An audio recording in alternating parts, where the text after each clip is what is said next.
Hello, everyone. I'm back. I have another guest today. I'm very excited.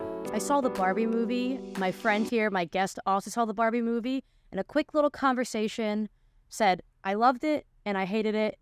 So obviously, we're going to talk about it. My very good friend is here. This is Brianna Lyman. She is a reporter at the Daily Caller. She does a lot of articles on media, breaking news, that kind of thing. You can see her also on the Daily Caller. She can preview maybe a little bit about some upcoming videos she's going to be working on for them. Hi, Bray. How are you? Lindsay, I'd be better if I didn't waste money on Barbie. Oh, my God. Okay. This is what's the funniest part is we haven't talked, at all about the movie. Literally, the only extent of it was, oh, I really liked it. And you're like, oh, I really did not like it. And I'm like, perfect. I will talk to you tomorrow morning. So, I don't even really know where to begin. Obviously, people are flocking to movie theaters in bright pink to watch Barbie and Oppenheimer, but today we're just talking about Barbie. And what were your initial thoughts? Were you kind of dragged into seeing it? Did you watch the trailer? What were your initial thoughts? Did you think it was going to be woke before you even walked into the theater? I had some preconceived notions, especially because when I returned a pink dress the other day, the woman was like, oh, did you buy it for Barbie? And I'm like, no, pink's my favorite color. And she's like, you should see the movie. She's like, it's so empowering and emotional. She's like, I cried at the end. So I'm like, all right, maybe it'll be moving. The only thing that moved me was my desire to leave the theater sooner than the movie ended. I mean, Lindsay, I was halfway through nudging my sister saying, this is woke BS. Can we get out of here? She's like, no, we paid. Let's save the remainder. But I didn't cry. I should have cried because I was so disgusted with what the movie put out. But everybody else in the theater, I mean, people were teary-eyed. They were laughing as if this was the funniest thing they've ever seen. It was not funny. Okay, folks, don't even waste your money on this. And I was just overall disappointed. I love the colors. I love the costumes, but that was it. Wow. Okay, so that kind of answers the question of did you like or did you hate it? Let's go in. That's so different from.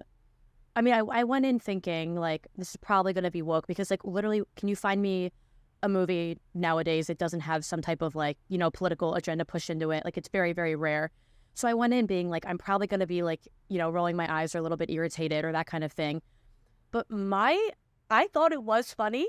I thought I agree with you. It was so bright and the set was absolutely insane. The costumes were unreal. All of just the color, it's literally a kid's dreamland. They completely got that part correct where the colors are just not even real colors. I feel I even see in real world here. So that was really cool. I liked the music and everything. And I think that the plot, it was not a movie that the plot was very there were a lot of plot holes in it. Things just kind of didn't make sense. The end half of the movie got really, really slow. And I was this could have ended, I feel 30 minutes before. But so I'm not arguing that it's the most brilliantly written movie out there because it's not. But I thought it made fun of a lot of the things that we see in day-to-day cultural life in the news, that kind of thing.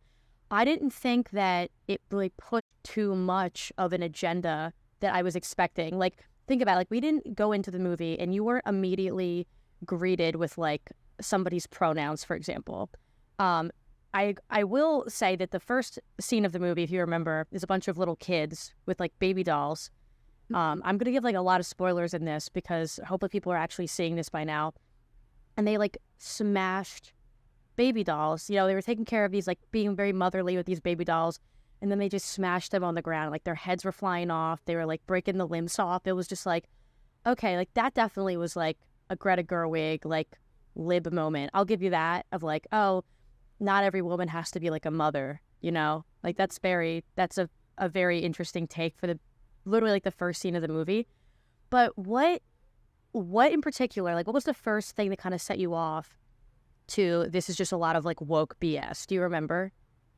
Yeah, I think it was seeing the transgender Barbie. This movie is supposed to be about empowering women.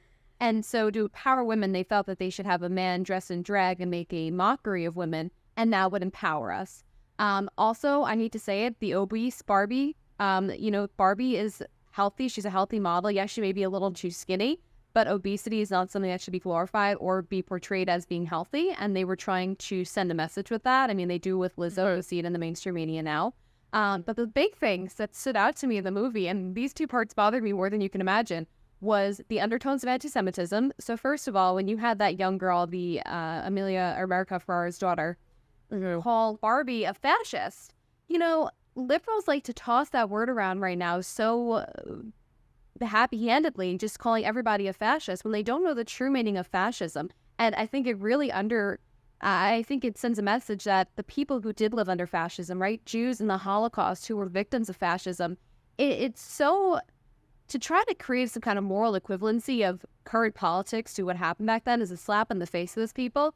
And then you just put that on top of the fact that here you have Barbie wearing this beautiful Coco Chanel necklace. Let's get clear. Coco Chanel is a known anti-Semite. Okay, she was a Nazi sympathizer. So you have two comments right there and then that are undertones of anti-Semitism in that movie. They also made the joke, I have Jewish friends. I know that the larger point of that was supposed to be like, oh, well, you can't be racist to black friends. You can't be misogynist because you have a wife, right? But not funny, not appropriate. And her white savior comment after Barbie said, oh, we fix everything. And she's like, thank you, white savior Barbie.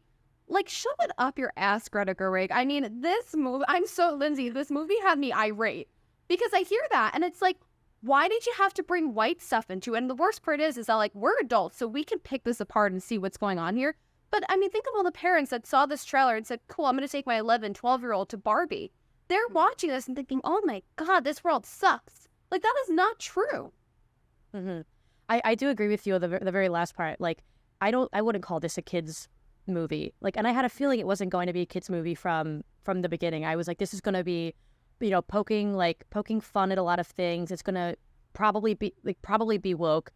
But what I think is gonna be interesting about talking about the rest of this is that a lot of things you're saying, like, it's weird because, like, I agree that, like, they're like woke kind of things, but the way I interpret it all was like it was making fun of it all. It was like putting like easily, like, I don't even know how to describe, like, just like very thin like comments and references that people could like roll their eyes at as like they made fun of, like, they talked about the patriarchy, right? The word patriarchy was thrown around like a lot in the movie, but there was even a reference where I believe one of the Barbies was like, oh, that's like a made up word that doesn't really exist. And like that was hilarious to me because you have people who genuinely are like, oh, like F the patriarchy, like in our real world, like in, today's world, people are still are arguing, all different sides of the patriarchy. But it was funny because they have all these glamorized, like, perfect looking Barbies being like, that's a fake word. That doesn't even really exist. So like those kind of references is what I was thinking were just to poke even more fun into like the woke, like, culture. And they poked fun at a lot of the men in the movie too. What were your thoughts on like how they depicted Ken, or all of the Kens, should I say? See, I did not get the jokes. Like the jokes that you're referring to right now, I think what they were trying to say is like the Barbies thought that they had created a real fantasy world where there would be equality in the real.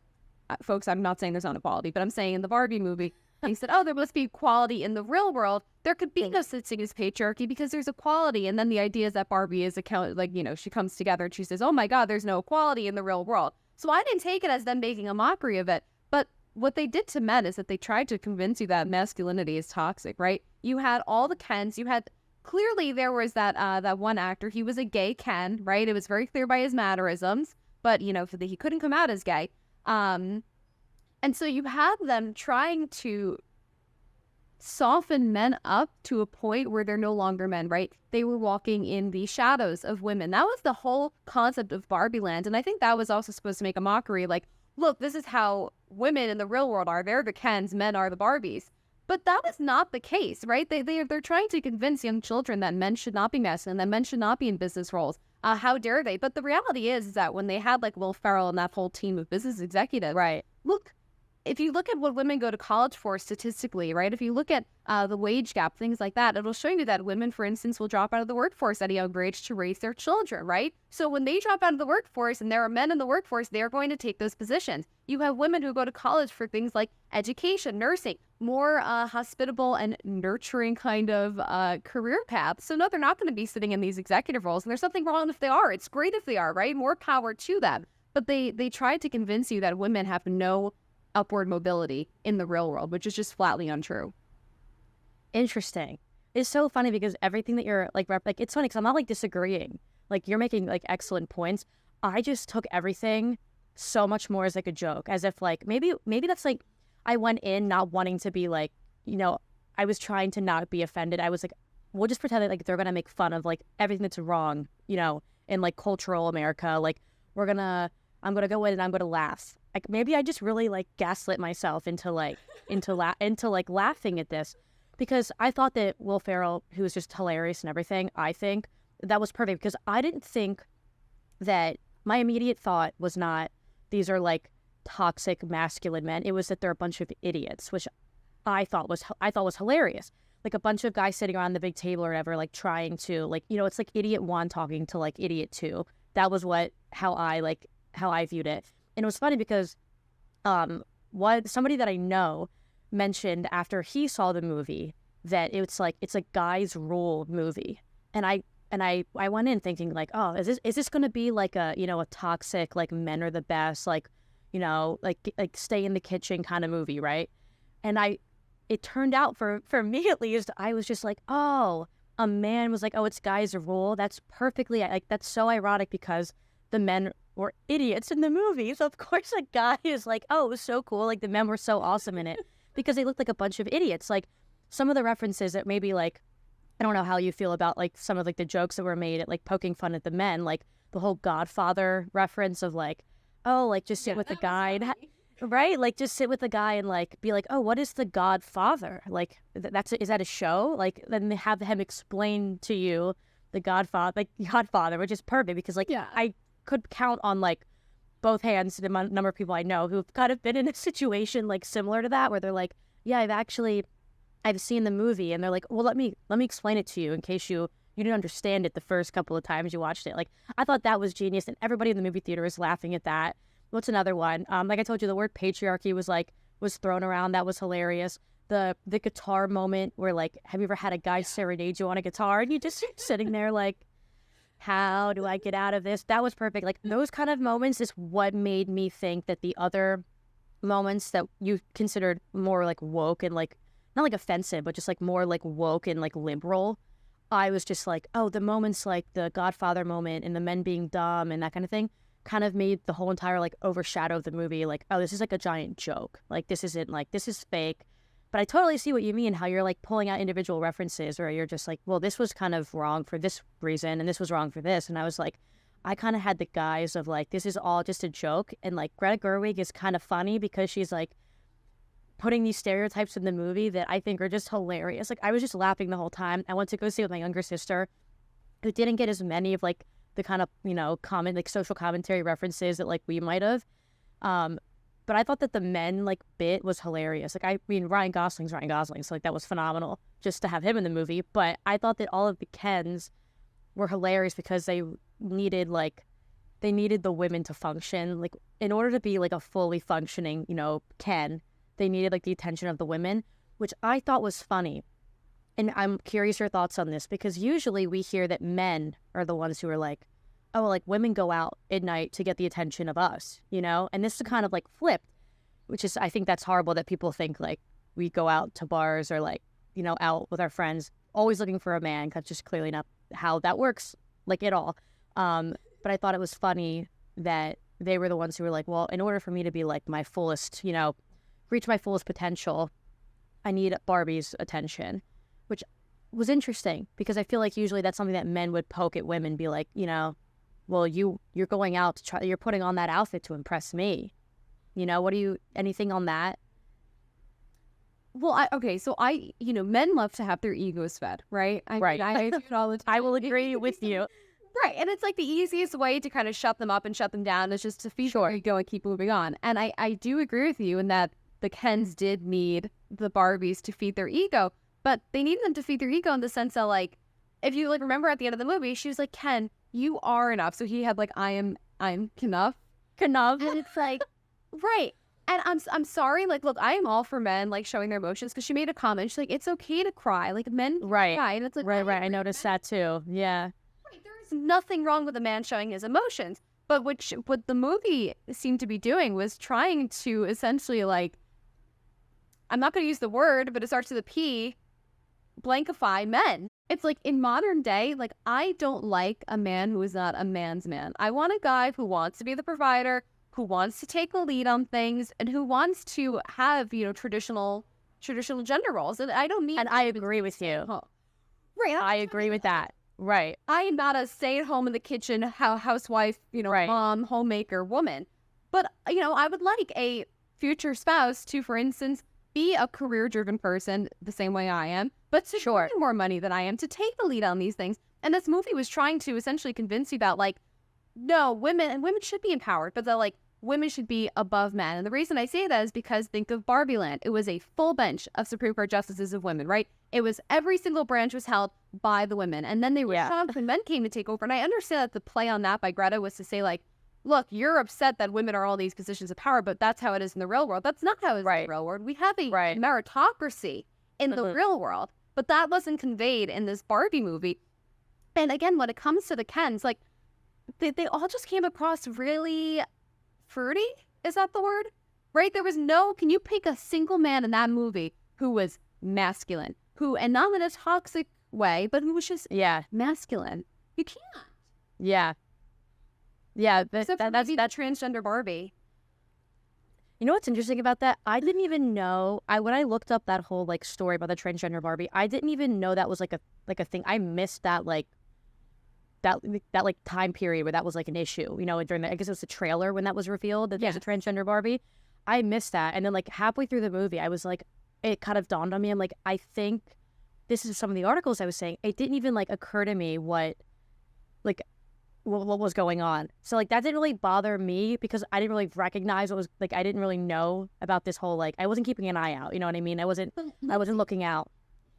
That is a great point you just bring up. So think if you're a 10-year-old child, you're not going to know unless you know that man has an Adam's apple and has a really deep voice compared to the other Barbies. So you're not going to know that it's a man. So they're trying to essentially normalize it by shoving it in little places where younger generations will not necessarily pick up that that's a man because the man is playing a caricature of women, right? And that normalizes it so that in 5-10 years from now, when that is completely infiltrated all of society, people will be like, what? That's normal. But it's not normal. And in this movie, again, it tried to normalize that by just dropping it in there little bits here and there. And like, I'm sorry, having Ryan Gosling, for instance, he like took her glasses off.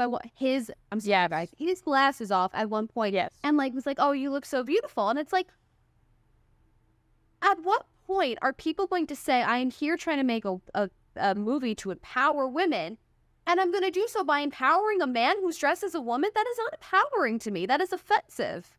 Mm-hmm. I can't look. I'm so shocked you like this. We're gonna getting irate. We're gonna like end this right. We're gonna stop recording, and then you're gonna be like, I actually don't want to be your friend anymore. I don't want to talk to you anymore because you like this. See, I keep on saying this, but I think I just went into it thinking like, this is a fake land. I can't take this seriously. I'm already offended in my day-to-day life by just working in the news business. Like I think that I went in being like, I'm going to escape my normal world for a little bit. I'm going to look at the pretty colors like a little kid would and just pretend that like all of this is fake because it is fake. So I just think that I went in not wanting to get angry, and you went in like, I need 700 words to eviscerate Barbie and to eviscerate Ken and to break, to talk about gender norms and the lack thereof, or putting a transgender in a dress. Like, I just think that it's so funny. We went into this kind of like, I was just very, very chill, and you were like, I'm ready. Like, bring me Barbie. Bring me Barbie. So, it's funny, too, when I told my dad that me and my sisters and my cousin were going, he goes, you're going to go see that woke propaganda movie? And I'm like, Dad, like, stop. You're just, like, a boomer right now. As soon as I got the movie and I got, like, 10 minutes in, I was like, my dad, always right. You're like, my dad was right. Yeah, and I went in and I was like, I don't know, like, if you saw a lot of, like, Reels or, like, TikToks or whatever, but I saw the movie, like, a couple of days ago, so I waited a whole entire, I didn't go opening weekend. I didn't go during the week of after. So I was seeing a lot of TikToks and stuff from people who had already seen the movie, and they were just like, oh, I cried, I got emotional. And clearly you were crying because you were vehemently angry at Barbie. But there was one scene kind of maybe in the middle. I almost feel like the movie like ended at a certain point and then like restart it again. Like it was a very Yes. I'm not arguing that like the plot of the movie was like, well, like, you know, there were a lot of moments where I'm like, that doesn't make any sense. But I had to remember that I'm in Barbie land, so nothing has to make sense for me. But there was a scene kind of toward the second half of the movie, I would say, where the mother, who is America Ferrera, however, I think it's Ferrera, her character went on this like, had this monologue basically, and it was funny because I could like picture right now all of the theater kids who are going to take this monologue and make that their audition piece, you know, going forward, because it was about like how hard, basically the premise of it, to put no like, you know, opinion into it, was it's hard to be a woman. That was the premise of it. And it was like, oh, you have to be thin but not too thin, but you have to look healthy. You have to want to be a mom but also want to be a career-driven woman. You know, you have to show emotion but not too much emotion. And I feel like you would have an interesting take on that. Was that another, you know, woke thing slid in there about how it's so hard to be a woman, woe is me? Or did you find that kind of interesting? Because the movie theater that I was in went silent. Like it was like people were holding their breath. I think it was for the people that maybe I was in just an interesting crowd of people, but they thought it was, I could tell, like very powerful, because it was just like quiet, like not a breath in sight. Like, you know, you couldn't hear anything. What did you think of America's rant, as you'll probably call it? You know, actually, there were some points that I agreed with. So, for instance, when it came to beauty standards, you know, it's like, for instance, if women wear too much makeup, it's like, it's caked on. But if they don't wear enough makeup, then it's like, oh, well, then kind of doll yourself up a little bit. Yeah, why aren't you wearing any makeup? That is, yeah. Right. And that is not a product of, you know, toxic masculinity or the patriarchy, as the movie would like you to believe. I do believe it's part and parcel, one, just personal preference, also women on other women. And when she talks about, for instance, being a mother versus being a career woman, let's be very clear about something. The pressure to be both a mother and a career woman did not come from the men, okay? It came from the feminist who said women need to be in the workforce. Women should have the option, of course, to be in the workforce, but it shouldn't be something that is expected of them. And if you watch throughout the entire movie, it almost felt like it was a shame on, for instance, women who want to fill a traditional gender role of being a homemaker and stay-at-home wife. And it wasn't until the very end when they said, it's okay if you want to just be a mom, because it is okay if you want to just be a mom. So when she's giving this entire rant about, you know, being a mom and a career woman, it's like, let's not forget who has been forcing women to feel like they can't just be a stay-at-home mom, because then they're not enough in this society, right? Because then if you want, it's like, Lindsay, if you choose to be a stay-at-home mom, there are feminists out there that will say, well, you only feel like that because you were conditioned by the patriarchy and by these toxic men. But the reality is, it's like, no, first of all, there is a maternal instinct that women have biologically. Second of all, like, we are the only ones who can give birth, right? That is something, if you want to procreate and keep the civilization going, we kind of have no choice to do. Yeah. And two, that is our responsibility. Right. Ask plenty of young mothers. I'm sure plenty of them would tell you it is a lot to balance a full-time job and being a mom. I would love to take a few years off. I know plenty of people who feel like that. So the movie I felt like was just looking down on women who want to be a stay-at-home mom, have traditional roles.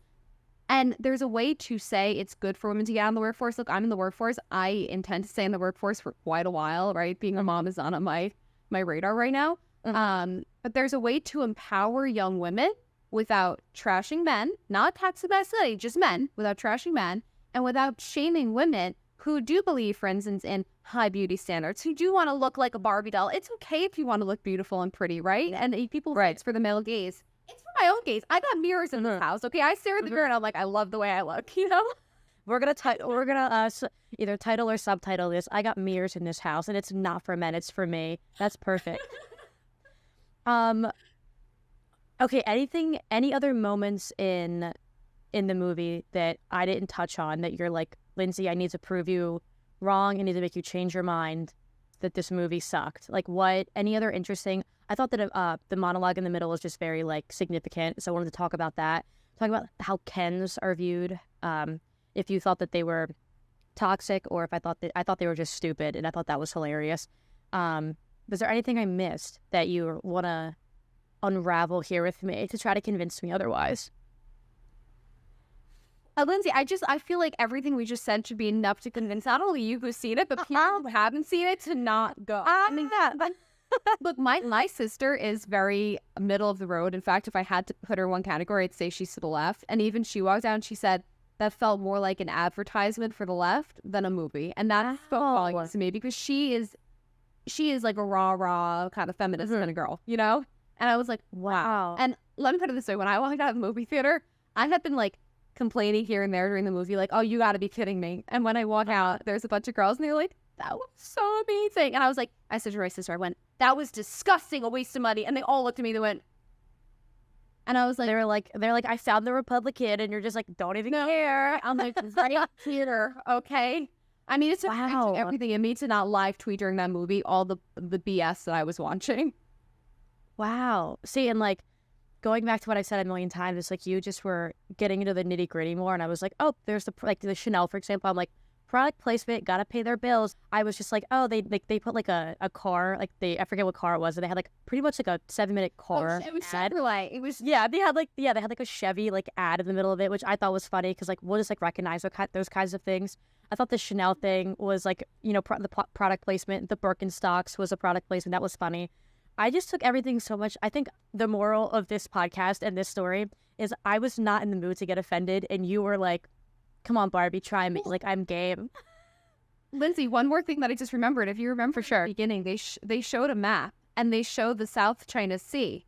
I mean, do you want to literally go, like, lick Xi Jinping's behind? Because they essentially said that South China Sea, which is obviously contested, is 100% under Chinese authority. And, you know, I believe the movie was banned in, I want to say it was Vietnam, but I might be getting the country wrong. But one of the Asian nations banned it because they said this is literally kowtowing to China.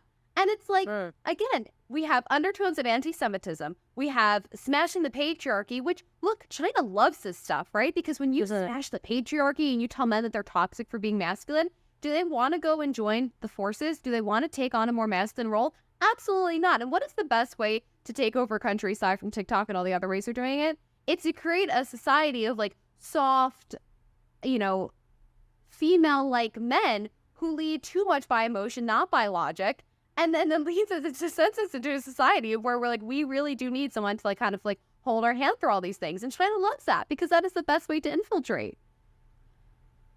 So are you interested in going to like Target and buying a Barbie? Okay, so my sister, her birthday's in a week from now, and she's like, could you put a Barbie doll on my cake? And I'm like, I'm not paying for it. I'm not going. And you're like, I'm actually adding Barbie to the list of things that I despise. And I'm starting right now. Banning Brianna is banning Barbie. You heard it here first. Rats all the way. Oh wait, did you notice that?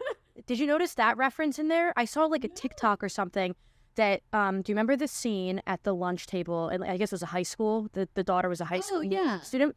Apparently, it was her and her 3 friends. They are representative of the Bratz dolls, which was like Mattel's competitor, because the daughter's name was Sasha, and Sasha is one of the 4 main Bratz dolls. And you know what? They were dressed. I have a Bratz very dark and grungy, right? Like, yeah. So like you think it's just like, you know, the mother-daughter relationship was very interesting because like people you were commenting on like, oh, that was not believable. I'm like, how many teenage girls are like whiny and angsty and like don't want to listen to their parents? That like didn't even faze me at all. But I thought it was interesting when I saw that video. I think it was a TikTok that I saw that was just like, oh, like little subtle moments you might not have noticed in the Barbie movie. It was about the Bratz dolls. I'm like, that is genius because, you know, Bratz is one of the big like competitors against Barbie, and they were like, and I'm pretty sure there were 4 girls at the table, and the girl's name was Sasha, and that was apparently one of the 4 main ones. Thought that was wild. And apparently, wow, right? Kind of mind blowing. I'm like, that is like sneaky. Like other things, which you argue were very bad, are also sneaky, but that was kind of a cool reference there. I thought that was really, really cool. And apparently, America Ferrera's husband in the movie was also her husband in real life, which I always think that's kind of fun. He's straight? Breaking news. The man is straight. Apparently.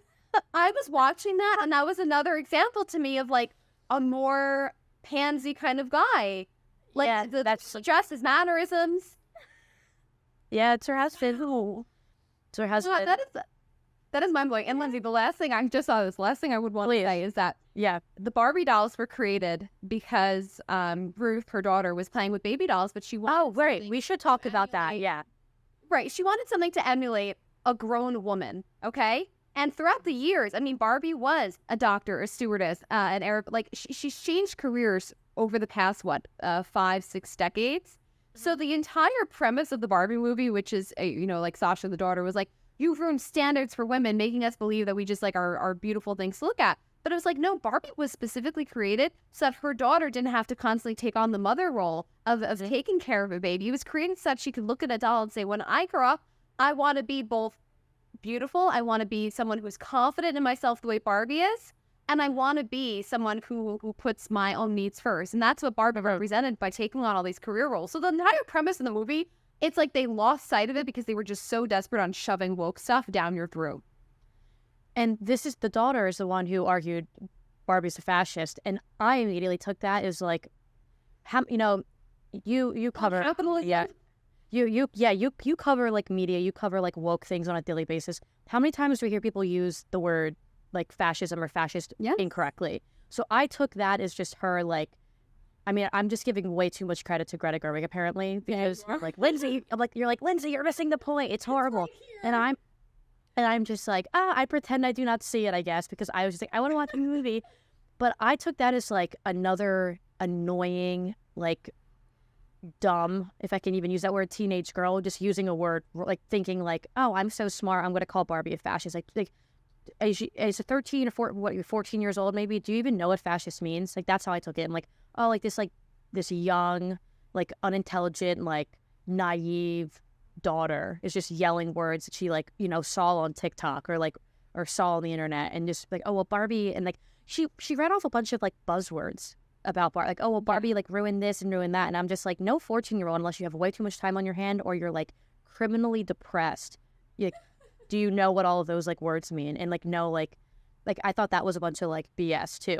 Once again, you'll be like, Lindsay, you're missing the point. It was woke. Yeah. It hates women. It hates men. It hates everybody. And I'm just like, Greta Gerwig, and I'm like, Greta Gerwig, I didn't mind your movie. Like, sorry. Sorry about it. I minded it. Brie minded it a whole bunch. Are you going to be doing any other videos or articles about Barbie? Like, can you shout out where people can like, find you or like see any of your stuff? I know you're on TV a few times. Where can people like see you or hear from you again? Well, you guys can definitely check me out on my social media. My Twitter is Brianna Lyman 2. My Instagram is brianna.lyman. And then I will be launching a new video show soon on the Daily Caller. So that'll be coming out in the next week. So if you follow, you can stay updated. Barbie will probably be out of the news cycle by then, but there is no shortage of woke BS that I will be tackling. Correct. So.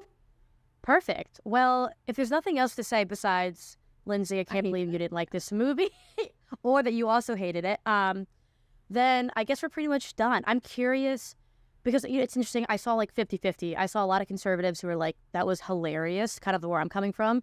And the other half was like, that was a horrible experience and I want to demand a refund. So, if Mattel, if you're listening, Brianna's demanding a refund from this. So, DM her on Twitter to get her information to give her a refund. But yeah, until next time, maybe, and if anything more, I mean, there's always woke things coming up, like you said, but if anything else comes up, maybe we'll jump back on here and be in complete opposite ends of the spectrum again, and then kind of debate / commiserate / commend what's going on, because I don't really know how to settle what we just did, but you seem very heated. I seem very chilled out about this. I'm rarely chill about anything, so that's really interesting. But until next time, thank you for joining me, and let me know when the Barbie that I expedited shipped to you arrives, and just I'll be in the trash. Okay. Perfect. All right. Well, everybody, thanks for listening to this episode. I'm gonna start posting probably twice a week. I'm hoping for Tuesdays and Thursdays, so keep your eyes peeled for Tuesdays as well. And yeah, until next time, leave your thoughts and your comments and your hate or your love or your indecisiveness about Barbie. Just leave some comments and let's just see what's going on here. But until next time, thanks for listening to this episode of Culture Shock. And thanks, Brie, for being my second guest. I'm very happy you were here. Thank you for having me, Lindsay.